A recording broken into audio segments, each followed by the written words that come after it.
Kiai Haji Ahmad Kusyairi lahir pada Sabtu Pon 11 Syaban 1311 H atau tanggal 17 Februari tahun 1894 Masehi di Lasem, Sumber Girang. Beliau adalah putra keempat dari 23 orang bersaudara, dari pasangan Kiai Haji Muhammad Siddiq dengan Nyai Maimunah, Mas Munah.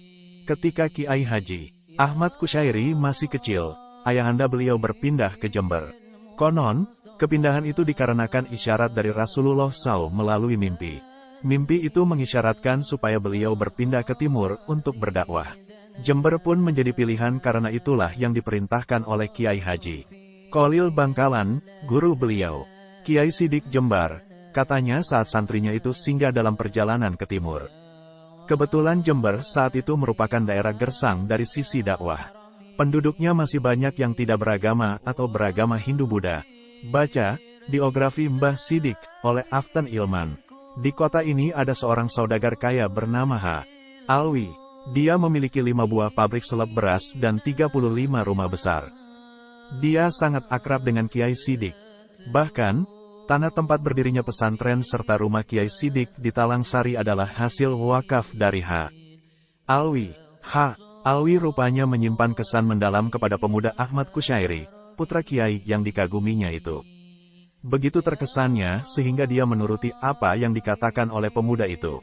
Misalnya, seperti dituturkan Kiai Hasan Abdillah, pemuda Ahmad Kusyairi menyarankan kepada H.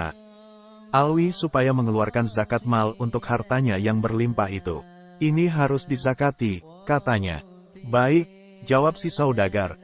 H. Alwi tidak hanya mengamini, tapi juga menyerahkan soal perhitungan zakatnya kepada Kiai Ahmad, dan Kiai Cemat menjalankan tugas itu dengan baik setiap tahunnya.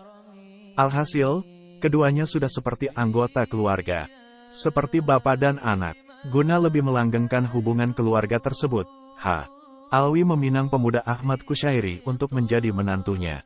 Tetapi manusia hanya bisa berencana, dan Allah yang menentukan. Pemuda Ahmad Kusyairi urung jadi menantu H. Alwi karena dijodohkan ayahandanya dengan putri Kiai Haji Yasin bin Rois Pasuruan. Bagaimana ceritanya? Begini, Kiai Siddiq, abah beliau, telah menjalin hubungan pertemanan dengan Habib Alwi bin Segaf As-Segaf Pasuruan melalui hubungan dagang. Keduanya memang sama-sama pedagang, tapi juga sama-sama wali. Dari Habib Alwi, Kiai Siddiq mengenal Kiai Yasin bin Rois, seorang kiai besar pengasuh pesantren Salafiyah yang terletak di desa Kebonsari, Pasuruan. Suatu kali, ketika Kiai Siddiq bersama pemuda Ahmad Kusyairi mengunjungi Habib Alwi, sang Habib menawarkan untuk menjodohkan putra Kiai Siddiq itu dengan putri Kiai Yasin. Kiai Siddiq menyatakan setuju. Kiai Yasin juga sepakat. Singkat cerita, pemuda Ahmad Kusyairi dinikahkan dengan Fatmah binti Kiai Yasin bin Rais. Akan halnya H. Alwi, tentu saja dia merasa kaget. Dia lalu menuntut kepada Kiai Ahmad supaya mencarikan ganti beliau. Kiai Ahmad menawarkan iparnya, Kiai Muhammad bin Yasin. H. Alwi merasa cocok, begitu pula di pihak pria. Maka dilangsungkanlah pernikahan antara Kiai Muhammad dan putri H. Alwi. Kiai Ahmad menikah dalam usia 19 sampai 20 tahun. Beliau merasa malu karena istri beliau, yang usianya lebih tua 1 tahun, sudah hafal seluruh Al-Quran. Selama ini Kiai Ahmad memang tidak pernah menghafalkan Al-Quran. Waktunya habis untuk menimba dan menimba ilmu. Rasa malu tadi melecut beliau. Setahun setelah pernikahan, beliau berangkat ke kota suci Mekah guna menghafalkan Al-Quran di sana. Alhamdulillah, dalam waktu 3 bulan beliau berhasil menghafalkan 30 juz Al-Quran. Pulang ke Indonesia, beberapa kali beliau kembali ke Mekah untuk beribadah haji dan menimba ilmu. Suatu kali, beliau sedang berada di Mekah. Tiba-tiba perang dunia I meletus. Beliau tidak bisa pulang. Apa boleh buat? Beliau pun bermukim di tanah suci itu selama 5 tahun. Di sana beliau menjalin hubungan dengan Syekh. 5 tahun kemudian, sepulang dari sana, beliau menjadi badal, wakil atau agen, dari Syekh tersebut. Pada tahun 1971 saat Kiai Haji Ahmad Kusyairi menunaikan ibadah haji. Waktu itu jamaah haji tinggal cukup lama di tanah suci, yaitu 3 bulan. Sehingga banyak orang khawatir Kiai Ahmad meninggal dunia di sana, maklum sudah sangat tua. Tidak terdengar kabar bahwa beliau wafat. 4 bulan kemudian beliau kembali ke Indonesia.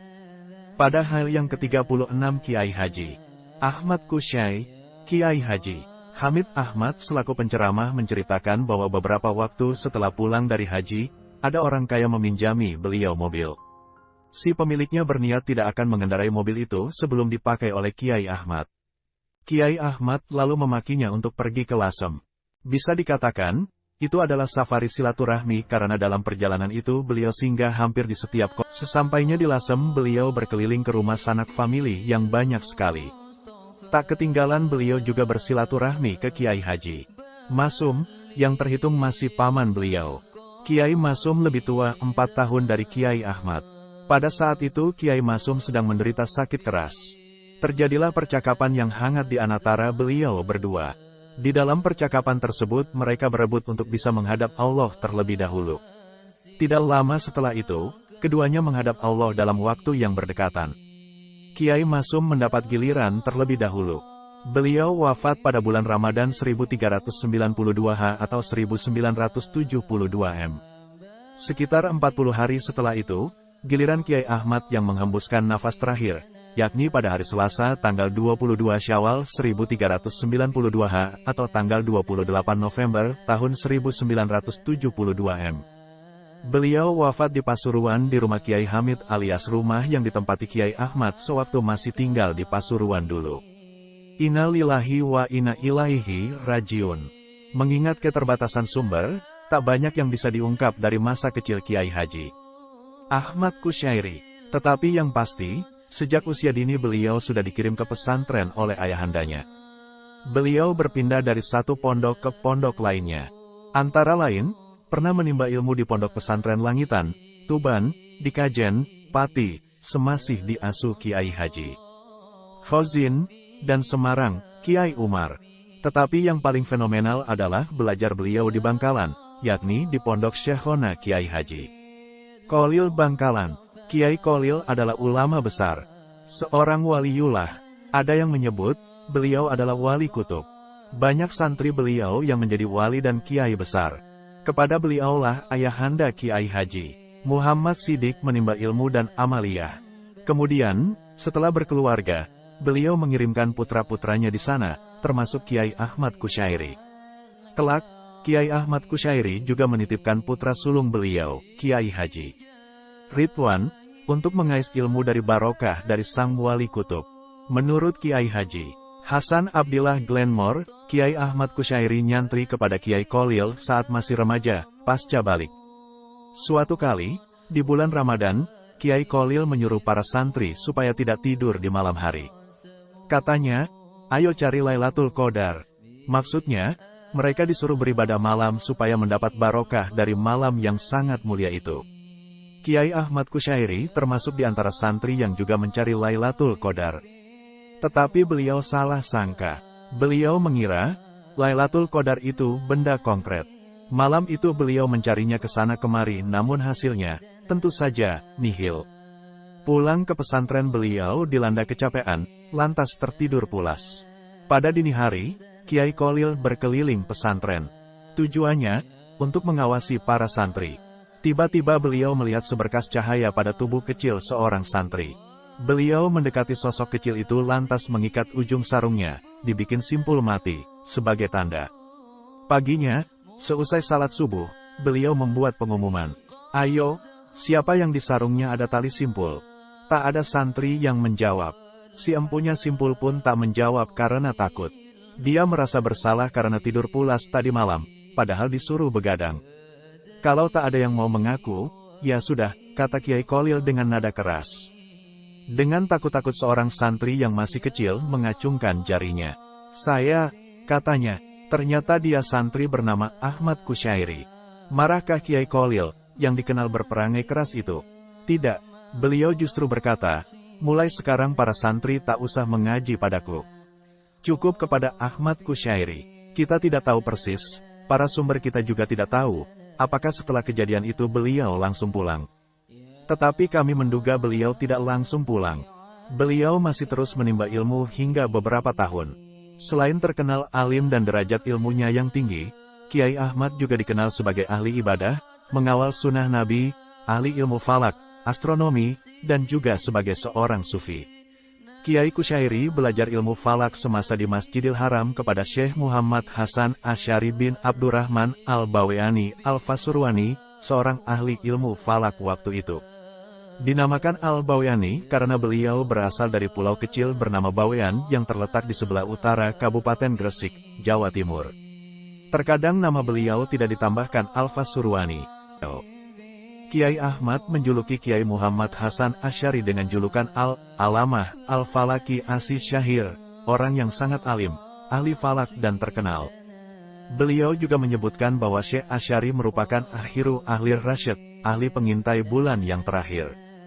Begitulah pengakuan Kiai Ahmad terhadap gurunya yang memang begitu ahli dalam bidangnya.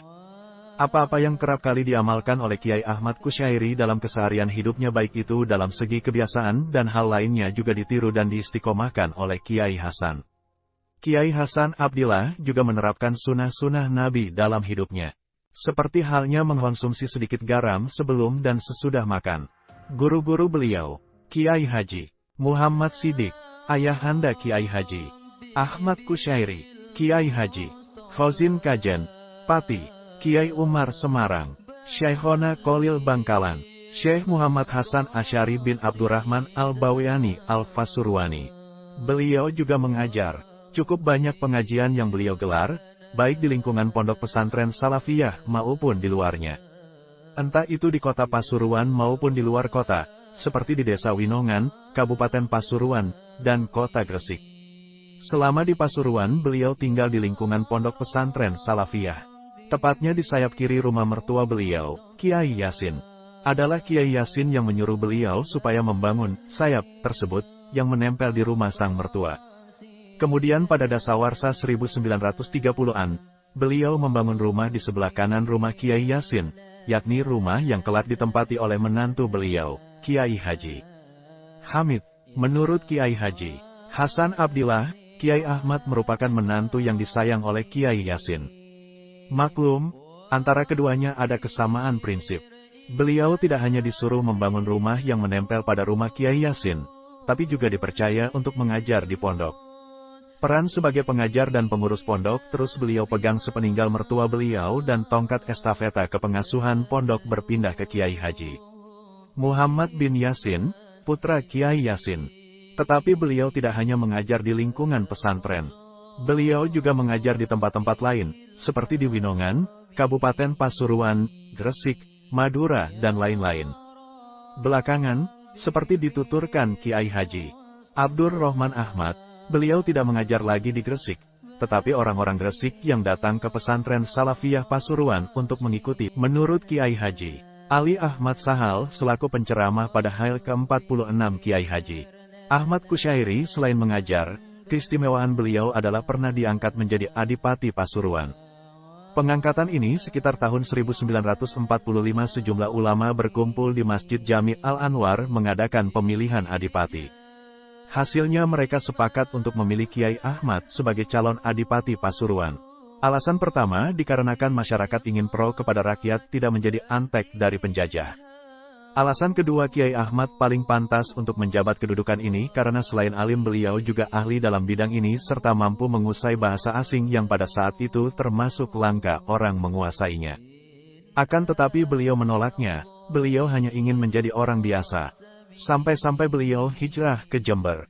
Beliau di Jember tidak tinggal di kota melainkan di desa kecil yang bernama Jatian.